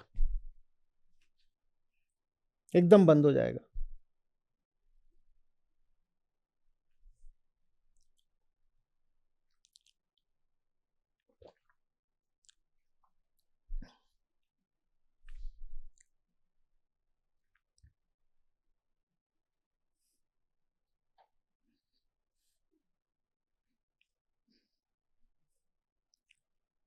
पड़े हुए हैं बिस्तर पे, अपना कुछ कुछ किताब देख रहे हैं। किताब तो आप देखते ही नहीं। बिस्तर पे पड़े हुए हैं और एक हाथ से अपना मोबाइल चला रहे हैं, इंस्टाग्राम, और दूसरे हाथ से आज सिरहाने बढ़िया नमकीन खोल के रखी हुई है, ऐसे ऐसे अपना डाल के खाते जा रहे हैं। लाइट वाइट बंद कर रखी है, इंस्टाग्राम में बढ़िया रसीली सामग्री देख रहे हो, एक हाथ से ऐसे खाते जा रहे हैं। तभी कोई आ गया कमरे में, उसने बत्ती जला दी, बढ़िया करारी चटपटी नमकीन थी, बरसात का मौसम, लाइट जला दी तो देखा कि वो नमकीन के थैले में आपके मोबाइल से ही आकृष्ट होकर बाकी तो सब बंद कर दिया था कमरे का। बत्ती एक ही जगह कमरे में रोशनी थी, कहाँ? मोबाइल की स्क्रीन पे।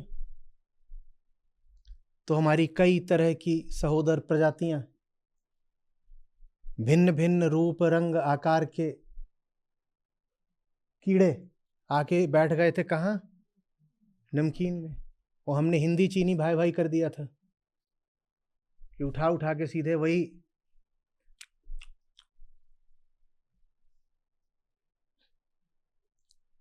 प्रकाश हो गया। अब लाज आएगी। लाज ही नहीं आएगी, हो सकता है वमन हो जाए। उलट दो रहा है। तुम्हें पता ही नहीं है तुम किसके आगे झुके हो, किसके हाथों से खा रहे हो। अंग्रेजी में कहते हैं eating out of somebody's hands. इसका मतलब यही होता है कि किसकी गोदी में जाके बैठ गए हो। तुम्हें पता ही नहीं है तुम किसकी गोदी में जाके बैठ गए हो। ज्ञान प्रकाश है, वो दिखा देता है किसकी गोदी में बैठे हो। बहुत बुरा लगता है। उसके बाद दो विकल्प रहते हैं, या तो बत्ती बुझा दो या गोदी से उठ जाओ। गुरु फिर हाथ जोड़ के ऐसे खड़ा हो जाता है, प्रार्थना करता है शिष्य से, देखो प्रकाश बंद मत करना। अब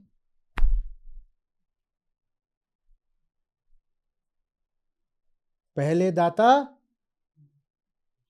शिष्य भया। गुरु तो याचक होता है,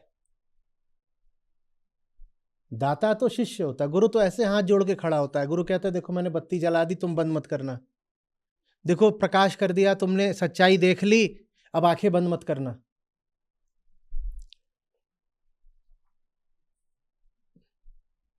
बादशाह तो शिष्य होता है, वो तय करता है कि करेगा कि नहीं।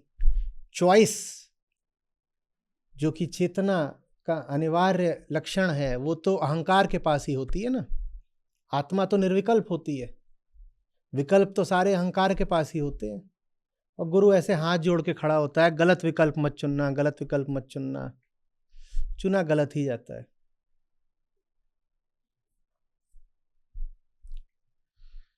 प्रणिपात माने गुरु के आगे झुकने की तो बात ही छोड़ दो। सबसे पहले वहां झुकना बंद करो जहां झुक के आते हो, अपनी इज्जत बेच के आते हो।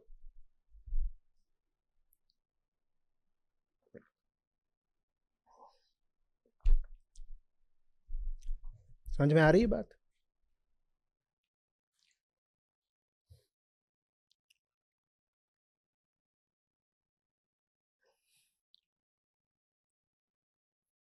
समर्पण का मतलब होता है कहीं और समर्पित नहीं हो गए।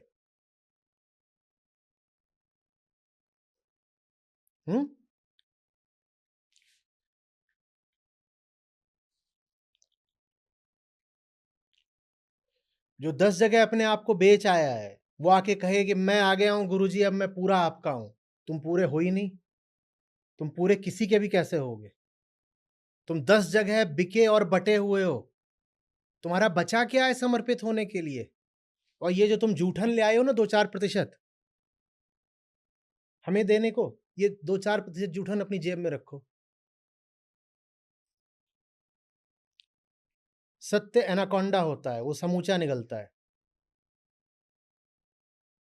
अजगर जैसे। वो ये नहीं करता कि शेर और अन्य पशुओं की तरह की पहले काटेगा, हिस्से करेगा, थोड़े थोड़े फिर लेगा। वो कहता है लूंगा तो पूरा।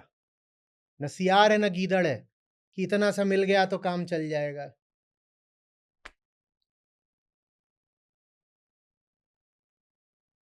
वो कहता है लूंगा तो पूरा लूंगा, नहीं तो कुछ नहीं।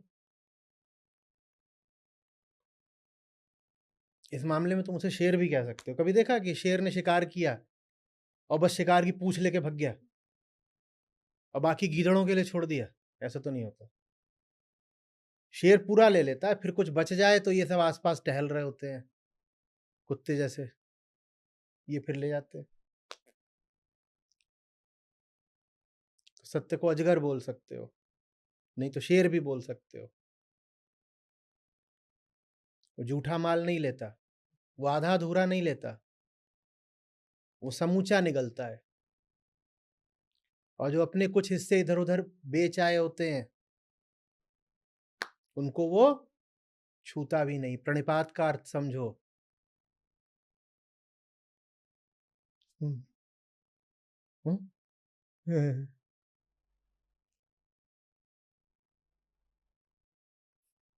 ये कुबड़ निकलने की बीमारी इतनी हिंदुस्तान में होती है, इतनी कहीं नहीं होती। हमारे यहाँ पे सदाचार का अर्थ ही यही है। धार्मिकता माने यही, रीढ़ झुका दो। और धार्मिकता का असली अर्थ क्या होता है? ये झुकनी नहीं चाहिए।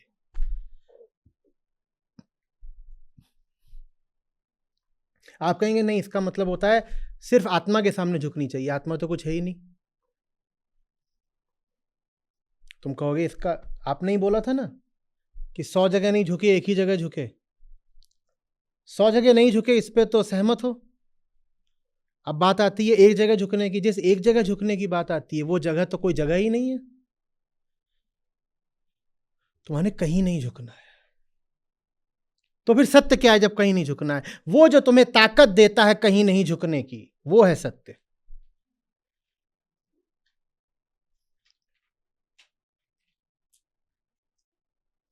तुम्हें कहीं नहीं झुकना है ना, बस वहां झुक जाना जहां से कहीं न झुकने की ताकत मिलती हो। और जब वो ताकत मिलेगी और जैसे जैसे वो ताकत बढ़ेगी वैसे वैसे तुम पाओगे कि तुम्हें अब वहां झुकने की भी कोई जरूरत नहीं है।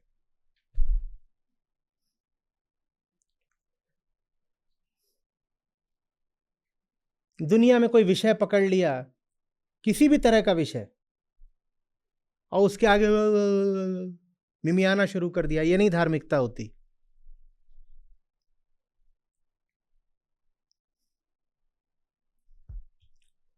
जो सत्य के प्रेमी रहे हैं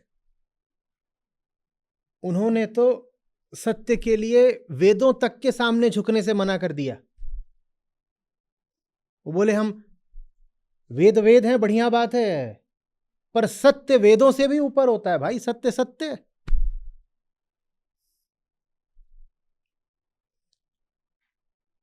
जहां पर वेदों ने तरह तरह की बलि की बात कर दी, अश्वमेध, अजमेध, वहां पर गरज के बोले संत कबीर, कहे कबीर अधर्म को धर्म बतावे वेद। बोले देखो, अगर ये सब बात करोगे, ये जानवर काटा कुटी करो, ये है, तो हम कहेंगे कि वेद भी अधर्म करता है।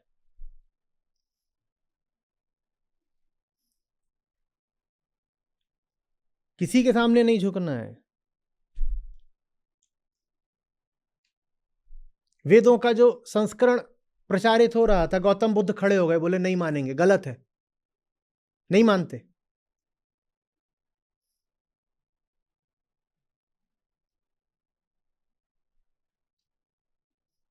कहीं नहीं झुकना है। जितने भी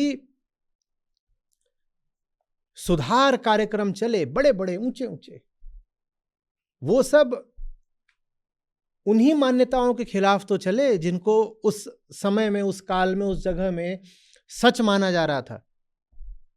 फिर कोई आता है जो कहता है नहीं मानते, ये सब लोक सत्य हैं, ये सत्य नहीं है। तुम लोग मान रहे हो, तुम्हारे मानने से कोई बात ठीक या सच थोड़ी हो जाती है। हम नहीं मानते, कहीं नहीं झुकते।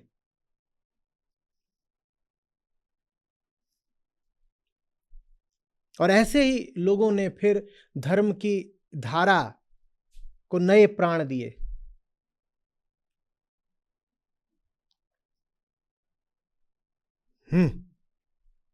नकार, विरोध, रीढ़ और मुट्ठी, नहीं मानते। फिर बुद्ध हो, महावीर हो, इतनी तो धाराएं निकली। या बिल्कुल अभी हाल की बात करो तो सिख गुरु हो, बोले जो कुछ चल रहा है ये धर्म के नाम पर, ये ठीक नहीं है। ये तुमने तरह तरह के पाखंड खड़े कर दिए, न जाने क्या क्या कर रहे हो, इसमें शोषण बहुत है, धर्म कहां है बताओ। और जबकि जो चल रहा था वो चल इसीलिए रहा था क्योंकि उसका नाम क्या था, धर्म। ये धर्म है, तो धर्म के आगे भी सर नहीं झुकाना है।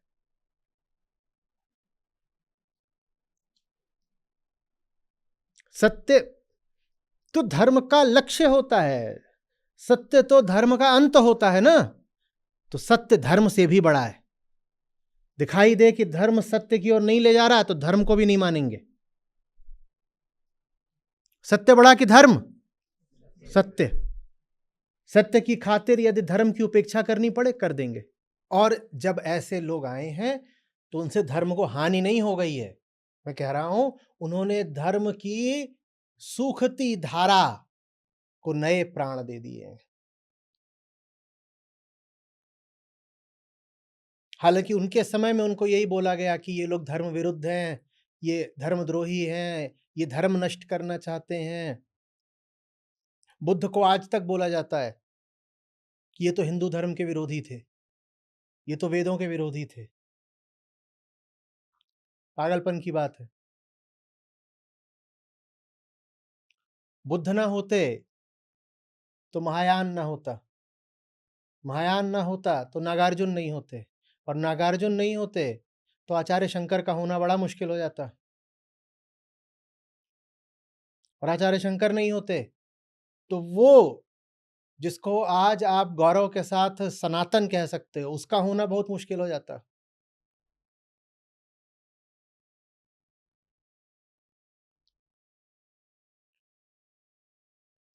बुद्ध ने वैदिक धर्म को फिर से प्राण दिए थे। वो वैदिक धर्म के विरुद्ध हैं ऐसा बस नादान लोग बोल सकते हैं। समझ में आ रही बात? ये प्रणिपात, प्रणिपात माने ये नहीं कि जो चल रहा है वहीं जाके लंबे हो गए। ही।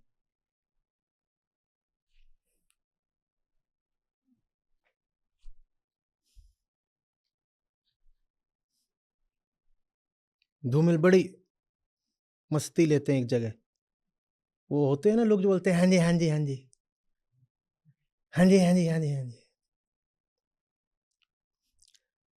तो लिखते हैं हाँ जी सब बढ़िया है, सब ठीक है। तो जवाब देते हैं मुझे लगता है आपके मुंह में बहुत ज्यादा पीक है, शब्दों से ज्यादा पीक है। तो कितने अभाग की बात कि ये भारत की प्रकृति बन गई क्या। हाँ जी।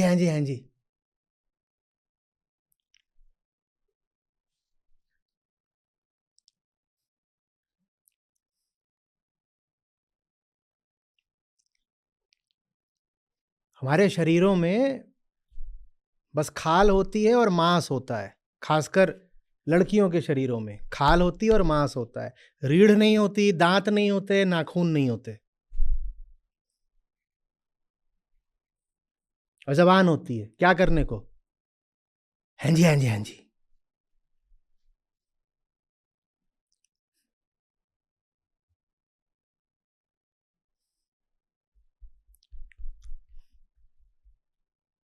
और ये हमारा प्रणिपात होता है। जो सर तुम 100 जगह झुका के आए हो, हिम्मत कैसे हो गई कि तुम जाओ और गुरु के सामने भी वही सर झुकाओ। गुरु के आगे झुकने का हकदार वही सर है जो कहीं और झुक के ना आया हो।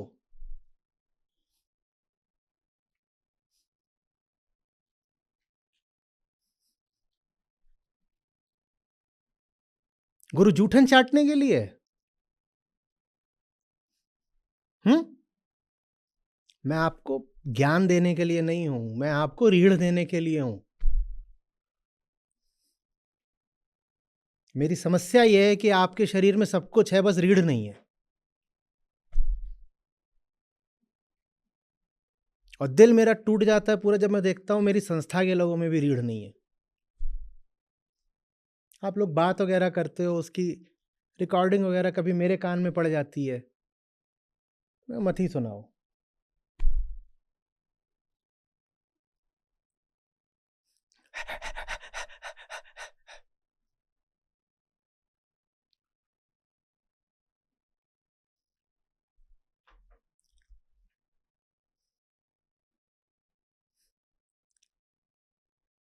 सत्य से बड़ी गौरव की बात क्या होती है। और वो गौरव तुम्हारी वाणी में छलकता ही नहीं कभी। लाचारी, बेबसी, मनहूसी, मजबूरी से भी ज्यादा मनहूसियत। ले लो, आचार्य जी बेच रहे हैं, 30 के 30 दिन बेचेंगे, सस्ते में ले लो।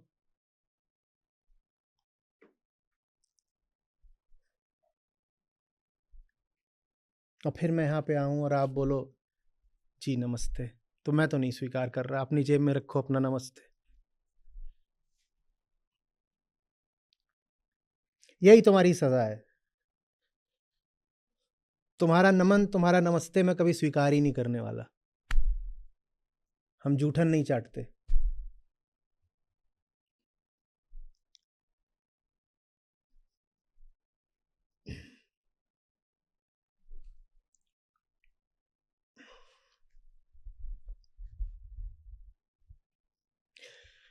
ये सब कुछ दे दोगे, प्रणिपात और परिप्रश्न तो,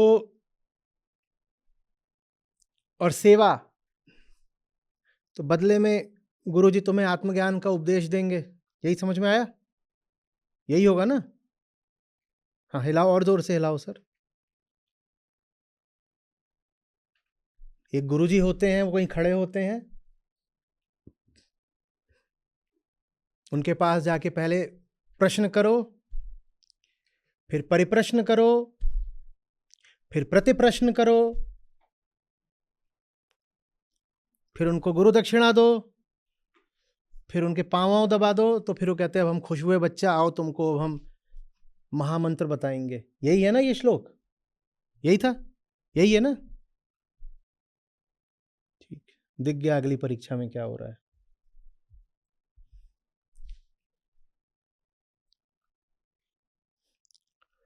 इन सब चीजों का पहला संबंध स्वयं से है। आत्मा अहम से दूर होती नहीं है, वो अहम से दूर प्रतीत होती है। आत्मा अहम से दूर थोड़ी होगी, आत्मा तो अहम के नीचे है। अहम आवरण है, आत्मा तत्व है, तो अहम आत्मा से दूर कब हो सकता है? हो ही नहीं सकता। हम जब कहते भी हैं कि अहम को आत्मा तक पहुंचना है, तो ऐसा थोड़ी है कि यहाँ आत्मा है यहाँ अहम है। हम दिखाते ऐसे ही थे, हमने जो मॉडल लिया, हम कहते 3 होते हैं और ये अहम है और इधर आत्मा इधर प्रकृति है और अहम को आत्मा तक जाना है, पर वो शुरुआत के लिए था। असली बात क्या है? अहम क्या है? आत्मा के चेहरे पर पड़ा हुआ घूंघट। तो बताओ अहम आत्मा से कितनी दूर होता है? अहम आत्मा से कितनी दूर होता है? एकदम निकट होता है। लेकिन चेहरा तभी खुलेगा, खिलेगा, जब घूंघट हटेगा। अहम होता तो बहुत निकट है आत्मा के, पर फिर भी कभी पाता नहीं। सो नियर इट्स सो फार, एकदम पास में होता है। स्वयं को हटाना पड़ेगा ना उसको। आत्मा कुछ नहीं कर सकती। अहम को हटाने का काम भी किसको करना है? अहम को खुद ही करना है। हाँ, बस एक आभास होता है कि मैं हटूं तो कुछ बहुत सुंदर प्रकट हो जाएगा, इस नाते मुझे हटना चाहिए। मैं हटूं तो कुछ बहुत खूबसूरत आएगा, मुझे हटने दो। बस यही एक प्रेरणा होती है। तो ये जितनी बातें हो रही हैं, इनका संबंध किसी बाहरी गुरु से नहीं है, अहम से ही है। अहम को हटना होगा। ये सब अहम को बोला जा रहा है। प्रणिपात माने अपनी हस्ती को बनाने के लिए जहां जहां बिकता है, बिकना बंद कर। प्रश्न परिप्रश्न माने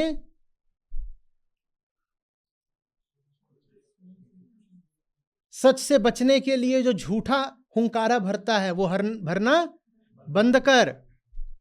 और सेवा माने सच के रास्ते में जितनी अड़चने लगाता है, वो अड़चने डालना बंद कर। सब में बंद कर है, बंद कर। अपने लिए है ये बात, गुरु से नहीं संबंधित है। गुरु जी को ये दे दिया, गुरु जी को वो दे दिया, पत्रम पुष्पम तोयम, और सब समर्पित कर दिया, और गुरु जी आए बोले हाँ हाँ और मिठाई का डब्बा भी दे दो।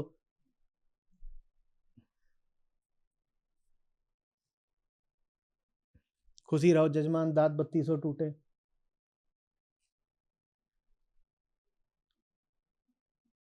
पंडित जी जजमान को बोले कि फलाना दांत जब टूटे तो बड़ा अपशकुन होता है, छम्मो छुड़ैल नाचेगी। जान गए थे वो दांत हिल रहा है, तो पहले ही उन्होंने भूमिका बांधनी शुरू कर दी थी। बोले तो फलाना दांत जब हिलता है तो पुराणों में वर्णित है कि वो फलाना दांत टूटेगा तो बड़ा अपशकुन होगा। तो दांत तो हिल ही रहा था, वो टूट गया एक दिन। तो पंडित जी को बुलाया गया, बोले अब पूजा वूजा करिए सब। उन्होंने पूजा करी, फिर मोटी उन्होंने दक्षिणा वसूली। फिर बोले खुशी रहो जजमान, दांत 32 टूटे।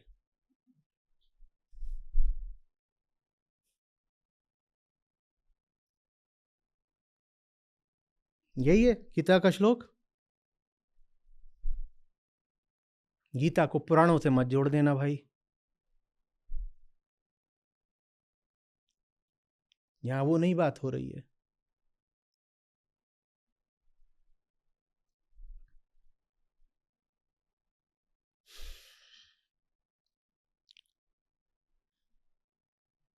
सारी बात आंतरिक ईमानदारी की है। खुद को देखो, खुद से पूछो, खुद के प्रति ईमानदार रहो। और अगर ये नहीं कर सकते तो बाहर वाला कोई तुम्हारी बहुत सहायता नहीं कर पाएगा।